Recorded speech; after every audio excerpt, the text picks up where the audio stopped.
In today's video, we will see how to apply for replacement of valid temporary resident document. And one of the requirement here is that if it is lost or stolen, you must provide a police report number proving that your current and valid temporary resident document has been lost or stolen. So this is a must. And what all documents can be replaced? Visitor record, work permit, study permit, and then temporary resident permit. In certain circumstances, you may qualify for urgent processing. So for that, you have to meet one of the criteria outlined below. You must clearly mark urgent on the mailing envelope.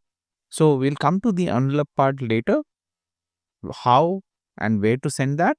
And if you do not meet the criteria below, your application will be placed in regular processing. So what are the criteria under which you can ask for urgent processing? You are applying for your pension and have received a notice from Service Canada advising that your file will be closed if you do not provide proof of your immigration information.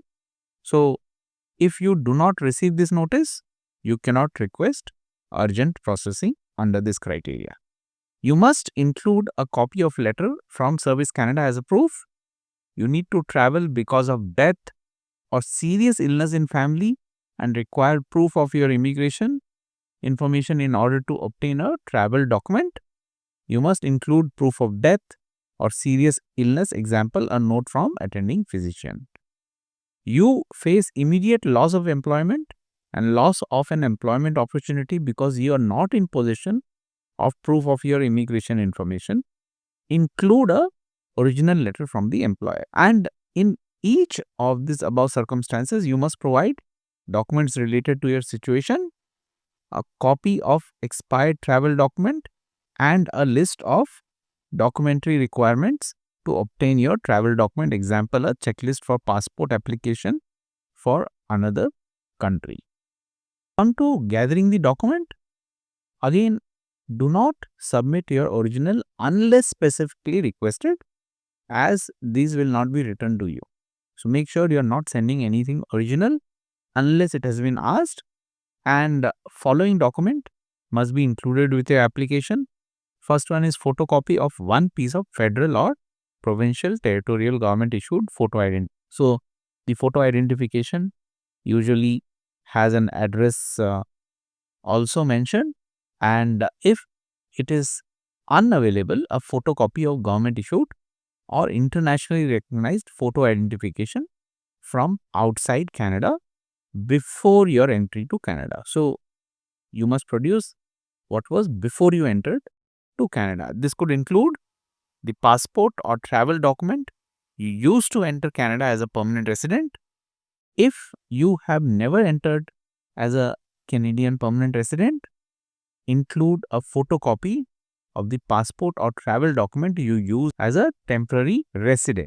Include only copy of passport or travel document pages showing passport number, date of issue and expiry, photo, name, date and place of birth, and any amendment to your name, date of birth, expiration, or any other information on the document, your driver's license issued by federal or provincial territorial authority, your photo health card if applicable. And if you no longer have a passport or travel document you used on entry, then include a copy of pages listed above from your current passport. However, as the information contained on your original passport simplifies the retrieval of our record, this may result in delay in processing of your app. So basically, when you entered, you would have produced the passport, and based on that, all your entries must have been made. So it becomes easier if you could give that information with which you had applied for your temporary status. And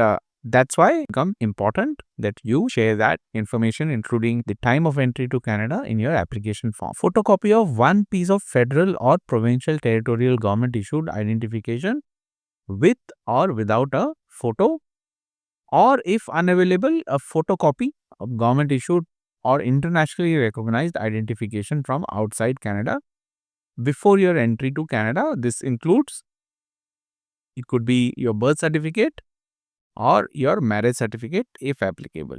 So, if the country in which you were born does not or did not issue birth certificate, include an alternative official document showing the name, date of and place of birth of your parents, and this may include this certificate what is mentioned here. Also note that following are not acceptable as the document. It is SIN, bank card, credit card, school identification card, income tax return, temporary driving license. These are not accepted. Is photocopy of death certificate or provincial territorial vital statistics document if application is submitted on behalf of deceased person. Now, in case if any of the document what you're producing is not in English or French, then you must get a translation of this document in English or French, and also an affidavit from person who completed this translation. If it is in Canada, you can get this with notary public, commissioner of oath, commissioner of taking affidavits, and if it is outside of Canada, a notary public. So once you have all the documents what is prerequisite to fill the application. So this is the page where you can come and download the application, and you can see to get this verification of status document, it will cost you $30 as fee, and I'll show you how you can do the online payment toward the end of the video. Once the application is done, you will see how the entire process is done. You will fill the downloaded form digitally. It's better to do that on computer. In case there are any error, you will get notified immediately, and that way you ensure that you're not making any mistake. And once everything is done, your application is complete, you take a printout of the application and then take a printout of the payment which is done online along with all the requisite document which you are sending. In case this is getting done by any representative, I'm sure you would not be watching this video if some representative is doing for you, and in case it is being done, then that document will also go along with the application. So once you come and open this is the document. You can just enter this in search and you will get this. Once you download this, you will be able to open with Adobe Acrobat. For this, let me come down. How to download and save and open this form? Use your computer. The form may not open on tablet or mobile phone. Save the form on your computer in place you can remember. For most internet browser, clicking on the link above will automatically download the form. So when I did it, it automatically got downloaded. If the form doesn't automatically download, right click on the link like this. You do a right click and then you can go ahead and save. Save as, and remember where you are saving. After you download the form, open it using Adobe Acrobat Reader. So again, when it comes to Acrobat Reader, it has to be version 10 or higher.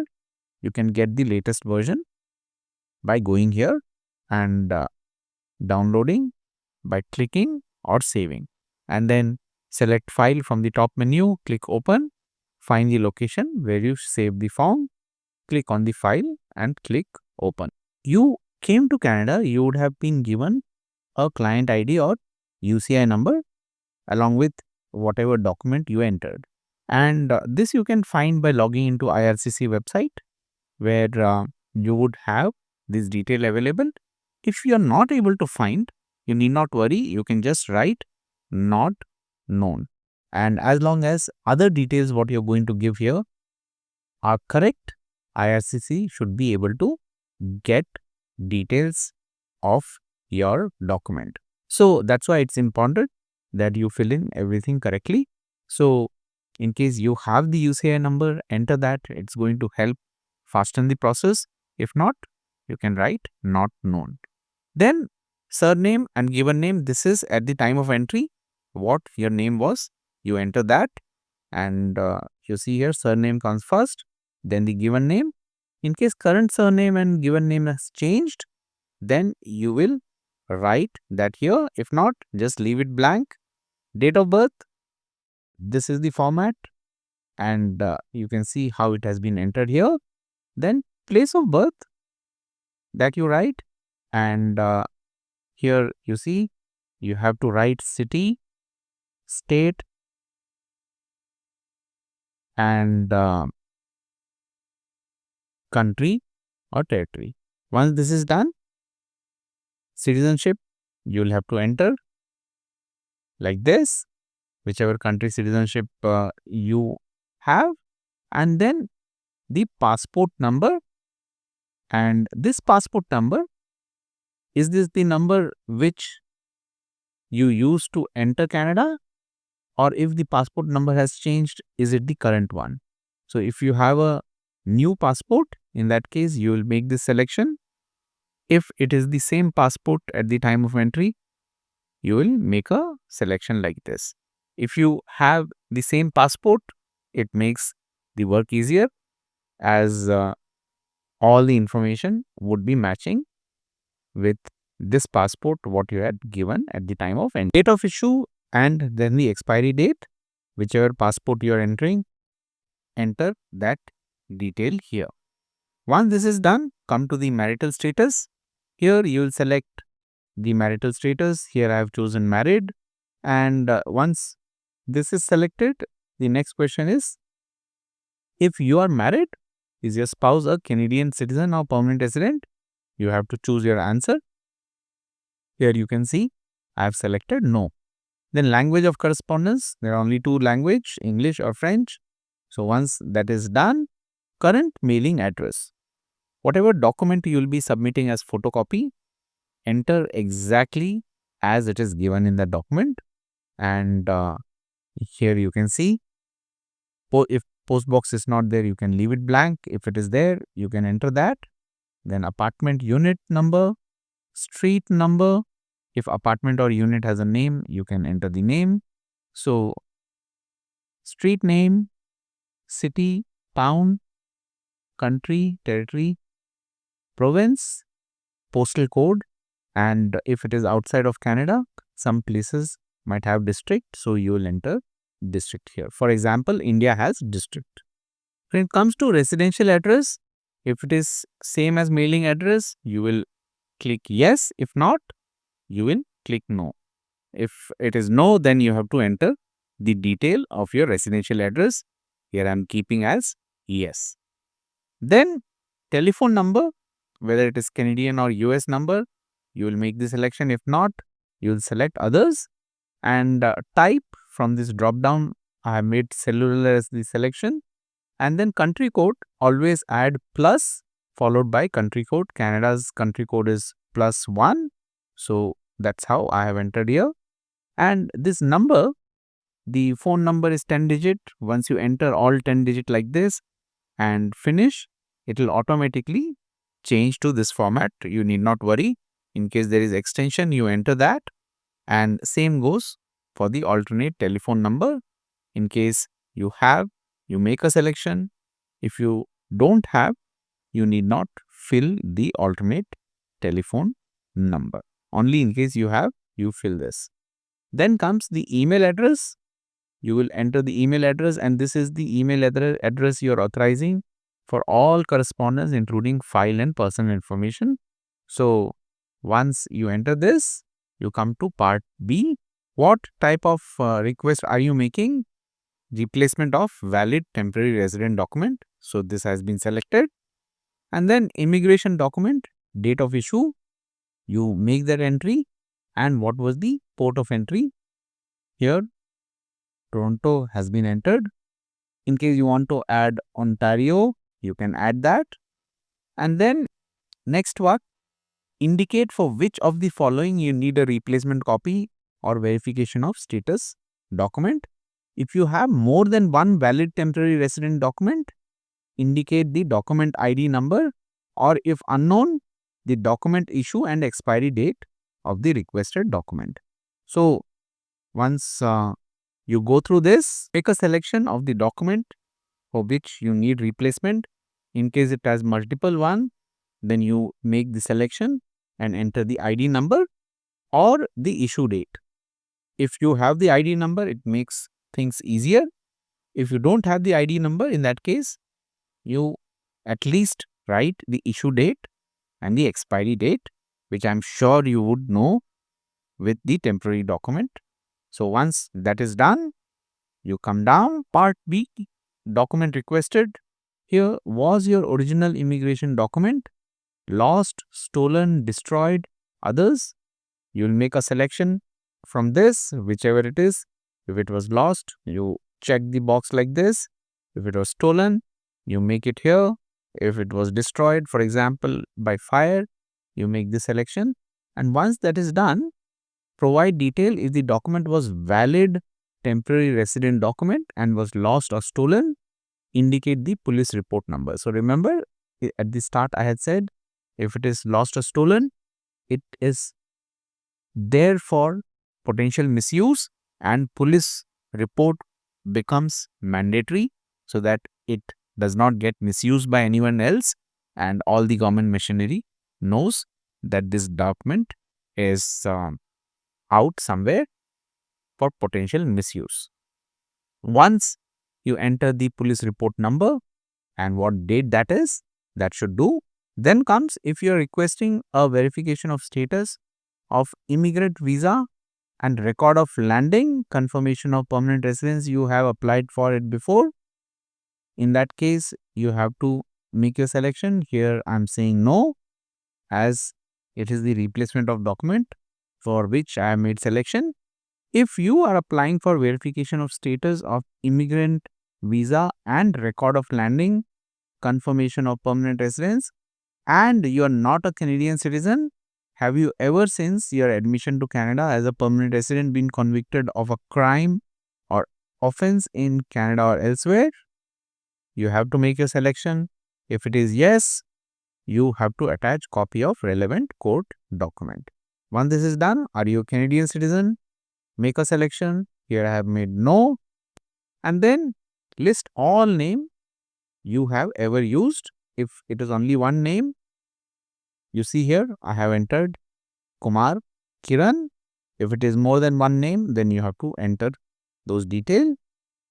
Did you enter Canada as a, what did you enter Canada? That you have to make a selection. And once this is done, let's come down. Part C is for someone who entered as permanent resident prior to 1973. If that is the case, you will have to fill in this detail here. If not, just leave it blank. Where either of your parent born Canadian citizen, you have to select whatever it is. Here you see I have selected no.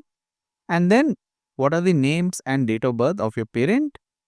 As in the official document, make sure whatever document you have, check that, double check, and then make an entry, surname, given name, and then the date of birth.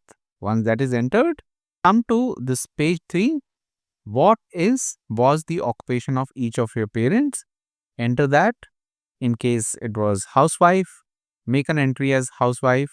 Whatever the profession was, make that entry. Father's occupation, once that is done. Have you or your parents ever been part of military at the time you entered Canada? So make a selection accordingly. And then the declaration.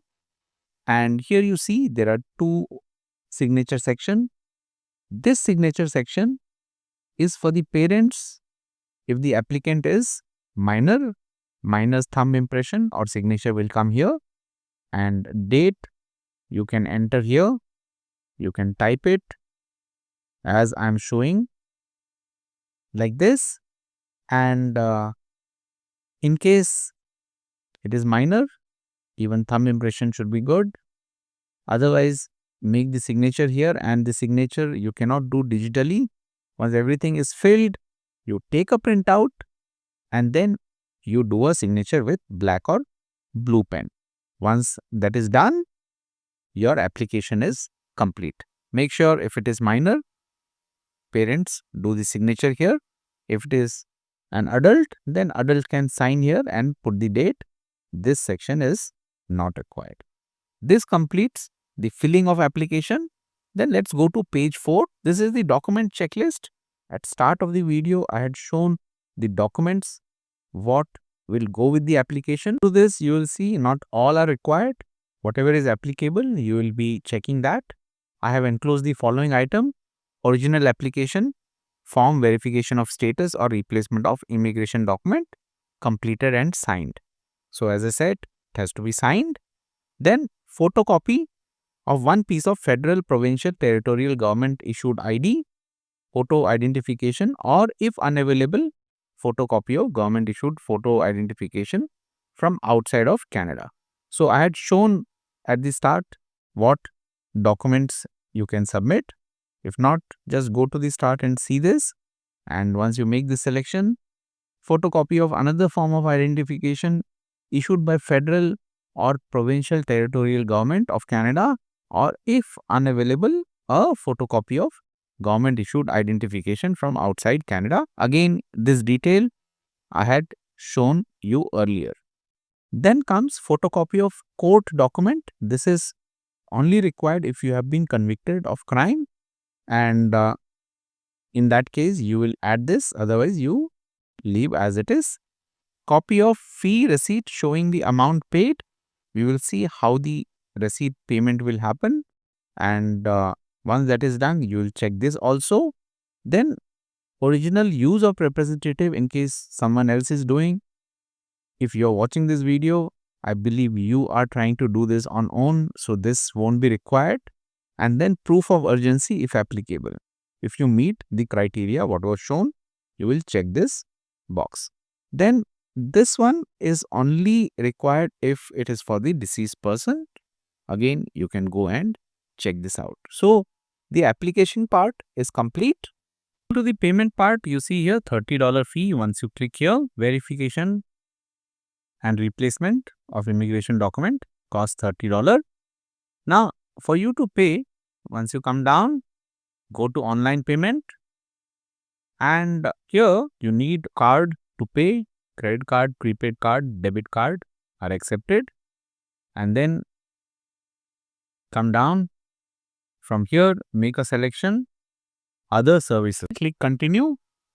Here, you will select verify your status or replacement of immigration document.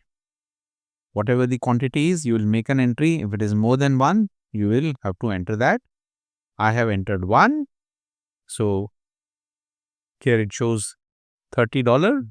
If you make it 2, when we go inside, you will see how it changes. So let me input 2 here, and electronic travel authorization I am keeping at 0, and then submit.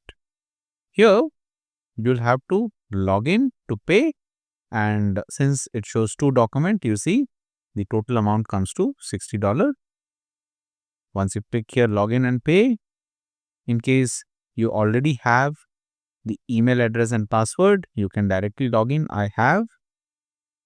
In case you don't have, then you can go and register here by simply clicking on register, entering your email address, creating password, going through the authentication process, and then you can come and log in by entering the email address and password. Once you log in, you will see the summary of fee again, and once you click I am a human, confirm payment, you see the disclaimer. I have read and understood. Proceed to secure checkout. Here you will enter your email ID, phone number, card detail, billing address, and once everything is done and you go and do the checkout, the payment goes through, you get a receipt on your email ID which you enter here, and with that the payment is complete. Take a printout, take 2 copies of printout. You will attach 1 copy with the form, and the other copy you can keep it for your record. See, you get this IRCC official receipt with barcode. Print 2 copies and then attach a copy of this receipt to your completed application. Keep the second copy of receipt for your record. You will also have a digital copy on your email, but it's a good practice to have 1 document in your hand. And then to submit the application, this is important. Please address the envelope. Verification of status as indicated below. If your application is not complete or does not include correct processing fee, it will be returned to you to be completed. So, on the envelope, your name, address, postal code will be written. If it is urgent and it meets the criteria, you will write urgent here, and then you will send this document. If you're sending by Canada Post, this is the address, and if it is by private courier or by registered mail, then this is the address. Make sure you're sending it to the correct address, and then once you have sent, as I said, you see, write urgent on the envelope if it meets the criteria. Then once you send it, just wait for it to get processed. If you want to know the processing time, select application type from here. This is the last one, replacing or amending document, verifying status. And then which type of document? From here, you see replacement of valid temporary resident document. Once you make a selection and get processing time, you will see here the processing time shows 3 weeks, but realistically it's going to take much more than that. Still, you know how much time it's going to take. Hopefully this video was of help. Do let me know in the comment. Thank you.